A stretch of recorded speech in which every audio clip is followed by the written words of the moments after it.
దాదాపు ఇక్కడ ఈ దొడ్డి కొమరయ్య స్తూపము ప్రధాన అంటే ఈ బొడ్రాయి ప్లేస్ లోనే అంటే ఇక్కడ కడవెంటి గ్రామం సెంటర్ లోనే ఉంది. అక్కడ మనం చూడొచ్చు, ఇక్కడ పక్కన చిన్న మసీద్ ఉంది, అటు పోతే ఆ గడి ఉంటుంది. ఇక్కడ సాయుధ పోరాటాలకు సంబంధించినటువంటి బలగాలకు సంబంధించినటువంటి సాయుధ పోరాటంలో అమరుడైనటువంటి మొదటి తెలంగాణ అమరవీరుడిగా దొడ్డి కొమరయ్య స్తూపాన్ని మనం చూస్తున్నాము.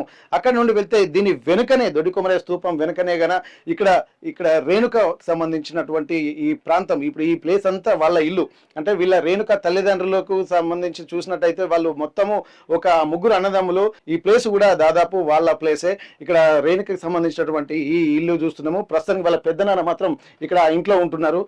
చూసేటువంటి ఆ ఇంట్లోనే రేణుకకి సంబంధించినటువంటి పెద్దనారాయణ లక్ష్మీ నరసయ్య గారు ఇక్కడ ఉన్నట్టుగా తెలుస్తుంది. ఒకసారి ఆ కుటుంబంలోకి వెళ్దాం. ఎందుకంటే చుట్టుపక్కల గ్రామంలో ఉన్నటువంటి వాళ్ళందరూ కూడా వాళ్ళను పలకరించడానికి కూడా వెళ్తున్నారు. ఇక్కడ ప్రతి ఒక్కటి ఎక్కడ ఏం జరిగినా, ఎక్కడ ఏ ఎన్కౌంటర్ జరిగినా కానీ ఒక అలజడి మాత్రం కడవెంటి గ్రామము, అలాగే తెలంగాణలోని వరంగల్ జిల్లాలో కూడా అలజడులు మాత్రం వస్తుంటాయి. చాలా మంది చూడడానికి, వాళ్ళను పరామర్శించడానికి కూడా అందరూ వాళ్ళ ఇంటికి వెళ్తున్నటువంటి విజువల్స్ ను మనం చూస్తున్నాము. ఎందుకంటే ఇప్పటి వరకు ఒక నేపథ్యం ఉన్నటువంటి కుటుంబం. అట్లాంటప్పుడు సాయుధ పోరాటంలో భాగంగానే అసువులు బాసినటువంటి పరిస్థితి, చాలా వరకు ఎన్కౌంటర్ పై కూడా అనేక అనుమానాలు వ్యక్తం చేస్తున్నటువంటి నేపథ్యంలో ఒక్కసారి ఇక్కడ రేణుక పెద్దనాన్న ఇల్లు ఇది ఎట్లా ఉందో ఒకసారి మనం చూద్దాం. లోపలికి వెళ్ళి వాళ్ళతో మాట్లాడేటువంటి ప్రయత్నం అయితే చేద్దాం. దానికి సంబంధించి కూడా రేణుక తల్లిదండ్రులకు సంబంధించి వాళ్ళు హైదరాబాద్ లో ఉంటారు ప్రస్తుతానికి. వాళ్ళు కూడా హైదరాబాద్ నుండి ఇక్కడికి వస్తున్నట్టుగా తెలుస్తుంది. వారి బంధుమిత్రులు అలాగే చుట్టుపక్కల ఉన్నటువంటి వాళ్ళందరూ కూడా వాళ్ళను పలకరించడానికి వచ్చారు. ప్రస్తుతానికి రేణుక పెదనాన్న వాళ్ళ ఇంట్లో మనం ఉన్నాము. ఒకసారి వాళ్ళతో మాట్లాడేటువంటి ప్రయత్నం అయితే చేద్దాం.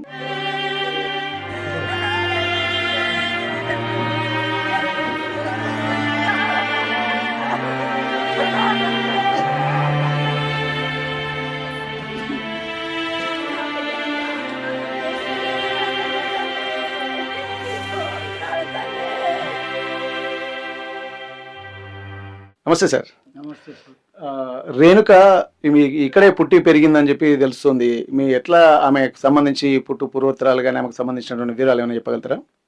నా పేరు గూడూరి లక్ష్మీనరసయ్య.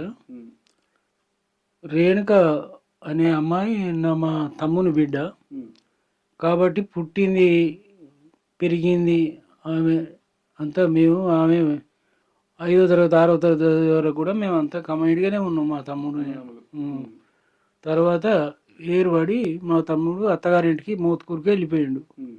వెళ్ళిపోయినాక అక్కడ 7వ తరగతి ఇక్కడ చదివిపోయి అక్కడ 10వ తరగతి వరకు చదివింది.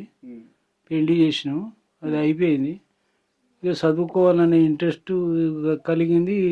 పెళ్లి ఎప్పుడు చేశారు? పెళ్లి 10వ తరగతి పూర్తి అయినాక చేసినాం. కానీ ఎందుకు మళ్ళీ చదువు మీద ఆలోచన వచ్చి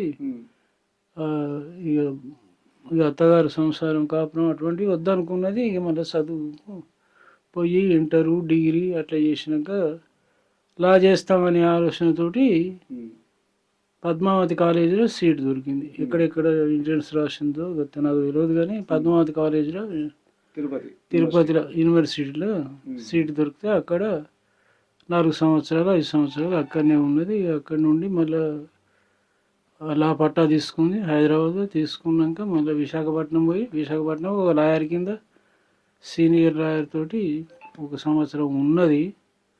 ఉన్నాక ఇక మళ్ళీ ఎక్కడ పోయింది ఎక్కడ చూసుకుంటుందో ఇక మేము పెద్దగా పట్టించుకోలేదు. నా పని నేనేదో నేను చేసుకుంటే వాళ్ళు హైదరాబాద్నే ఉండరు. ఇక మా తమ్ముడు పిల్లలు అందరూ హైదరాబాద్లో ఉన్నారు. ఇక నేను ఇక్కడ ఉన్నా. ఇక నేను ఎక్కువ తెలుసుకోలేదు. మీ తమ్ముడికి ఇప్పుడు రేణుకతో పాటు ఎంతమంది పిల్లలు? 2 కొడుకులు 1 బిడ్డ. వాళ్ళు పెద్దోళ్ళే. వారికి కూడా ఈ నక్సలైట్ సంబంధించినటువంటి నేపథ్యం ఏమైనా ఉందా? ఈ రేణుక అన్నదమ్ములు కానీ వాళ్ళు ఏమన్నా మావోయిస్టు పార్టీకి సంబంధించి ఆకర్షితులయ్యారా? అటువంటి ఏమన్నా నేపథ్యం? ప్రసాద్, జీవికే ప్రసాద్ అని రేణుక వాళ్ళ పెద్దన్న. ఆయన కూడా 30 సంవత్సరాలు అండర్గా ఉండి ఇప్పుడు 10 సంవత్సరాలు 12 సంవత్సరాల కింద లొంగిపోయి జనజీవంతులు కలిసి ఆయన పని ఏందో ఆయన చేసుకొని బతుకుతాడు. ఇప్పుడు ఈ రేణుక అసలు మావోయిస్టు పార్టీ ఉద్యమం పట్ల అంటే తన కుటుంబంలో వాళ్ళ పెద్దన్న ద్వారా అంటే ఉంటారు కదా, అట్లాంటి నేపథ్యంతో వెళ్ళిపోయింది అనుకోవచ్చా? అట్లా పెద్దన్న గురువు ఏమనుకోవద్దు, ఈమె శిష్యురాలు ఏమనుకోవద్దు. అటువంటి సంబంధాలు కూడా ఏమి లేవు. ఇవే చదువుతుండే ఇంట్రెస్ట్ అయింది కానీ పద్మావతి కాలేజీకి పోయినాక కాలేజీ కంప్లీట్ చేసి పట్టా పొందినాక మరి లా పోయినాక ఓ సీనియర్ ఏడాది పని చేసినాక మరి ఆమెకి ఎందుకు వచ్చిందో ఆలోచన ఇక మళ్ళా ఉద్యమంలోకి పోయింది అప్పుడు. అంతవరకు ఆమెకు ఆలోచన ఏమి లేదు. ఆ అన్న చరిత్ర ఈమెకి ఏమీ అక్కర్లేదు. అంటే వాళ్ళకి వీళ్ళకి ఎట్లాంటి సంబంధాలు అంటే ఇప్పుడు ఎన్ని సంవత్సరాల నుండి ఈమె పనిచేస్తున్నారు మీకు తెలిసిన సమాచారం ప్రకారం? నాకంటే మరి నాకు ఎన్ని ఏళ్ళ కింద పోయిందో నాకు అదంతా ఏం తెలుసు సార్. ఆమెకు ఇప్పటికైతే ఇప్పటి వరకు ఆమెకు 54 సంవత్సరాలు కంప్లీట్. 54 సంవత్సరాలు ఉంటుంది. ఇప్పుడు మాకు పోయిండొచ్చు మా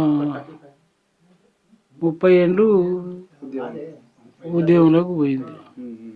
30 ఏళ్ళకి తక్కువనే సారు. ఇప్పుడు ఎందుకంటే ఆమె పట్టా పుచ్చుకునే వరకు బొచ్చడంతో టైం పట్టింది.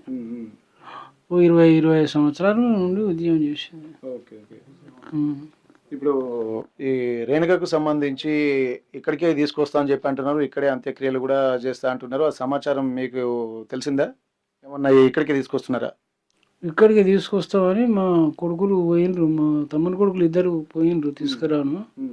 వాళ్ళు ఇక్కడికే తీసుకొస్తామని ఆలోచన చేసిండ్రు, చెప్పిండ్రు. మీకు ఫోన్ చేసి చెప్పిండ్రు ఇక్కడికి వస్తారు. ఓకే. ఇప్పుడు ఏ టైం వరకు వచ్చే అవకాశం ఉంటుందని? ఇక టైం ఇంకా మేము అడిగితే ఫోన్ లేవడతలేరు, నాకు చెప్తలేరు. నేను ఇప్పటికి 10 సార్లు చేసినా కానీ ఎప్పుడు వస్తావు అనేది నాకు నాదేమో తెలుస్తలేదు నాకు. Okay okay. ఇప్పుడు అమ్మ పేరు అమ్మ పేరు చంద్రమ్మ. ఇప్పుడు అమ్మ చంద్రమ్మతో మనం మాట్లాడదాం, వాళ్ళ పెద్దమ్మ. ఎందుకంటే ఒకే ఇంట్లో వాళ్ళ ఆలనా పాలన చూసి ఇక్కడే పుట్టి పెరిగింది కాబట్టి నిజంగా వాళ్ళ బంధువులకు కూడా ఫోన్ చేసి తను ఎంతో బాధపడుతున్నటువంటి సందర్భాన్ని మనం చూస్తున్నాము. చంద్రమ్మ, అమ్మ చెప్పండి, ఇప్పటి వరకు ఈ రేణుక అంటే ఏంటంటే మీ కుటుంబ సభ్యుల పిల్లలే అని అనుకోవచ్చు. నిజంగా చనిపోయిందని తెలిసిన తర్వాత, ఎన్కౌంటర్లో చనిపోయిందని తెలిసిన తర్వాత ఏమనిపిస్తుందమ్మా మీకు ఇప్పుడు? బాధ అనిపిస్తుంది.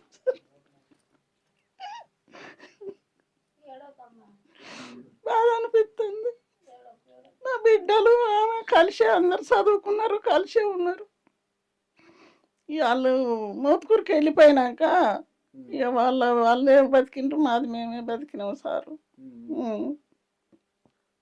ఇంకంతే. ఇప్పుడు మీకు ఎక్కడ వెళ్ళిపోయిన తర్వాత ఎట్లాంటి సమాచారం కానీ పండుగలకు వచ్చిపోవడం అటువంటి ఏమైనా ఉన్నాయా? వచ్చేది పోయేది. ఏమేనైతే ఫంక్షన్లు అయితే వస్తారు పోతారు, మేము పోతాం వచ్చినాం అంతే. కానీ ఇక వాళ్ళకి మాకు ఎక్కువ ఈ రేణుక అయితే ఎక్కువ రాలే. ఇక ఆమె చదువులనే ఉన్నది. ఓకే. రేణుకను చివరిసారిగా ఎప్పుడు చూసారమ్మా? ఎప్పుడు కలిసి చివరిసారిగా? చివరిసారిగా మా మరిది రిటైర్ అయితే వచ్చింది, అప్పుడు చూసినాం. ఇక్కడ ఈ ఊరికి వచ్చిందా?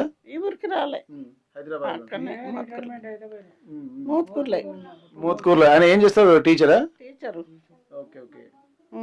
వాళ్ళ నాన్న రిటైర్మెంట్ అయిపోయినప్పుడు అక్కడికి వెళ్ళినప్పుడు మీరు అందరు కలిశారు. ఎన్నేళ్ల క్రితం అది?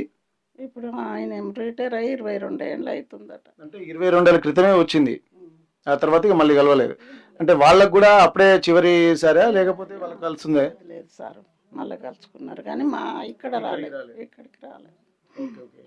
అయితే ఇక్కడ మనం చెప్పుకోవచ్చు, ఎందుకంటే ఒక సాయుధ పోరాటానికి తెలంగాణ అంటేనే ఒక సాయుధ పోరాటానికి గుర్తు. ఎందుకంటే ఒక ఎదురించి నిలబడి పోరాడి కలబడి గెలిచినటువంటి చరిత్ర తెలంగాణకు ఉంటుంది కాబట్టి అట్లాంటి తెలంగాణలో ఎంతో క్రియాశీలకమైనటువంటి ప్రాశస్త్యం ఉన్నటువంటి కడవెండి గ్రామం అంటేనే మొదటి తెలంగాణ తొలి అమరవీరుడిగా గుర్తింపు పొందినటువంటి దొడ్డి కొమరయ్య పుట్టినటువంటి నేల.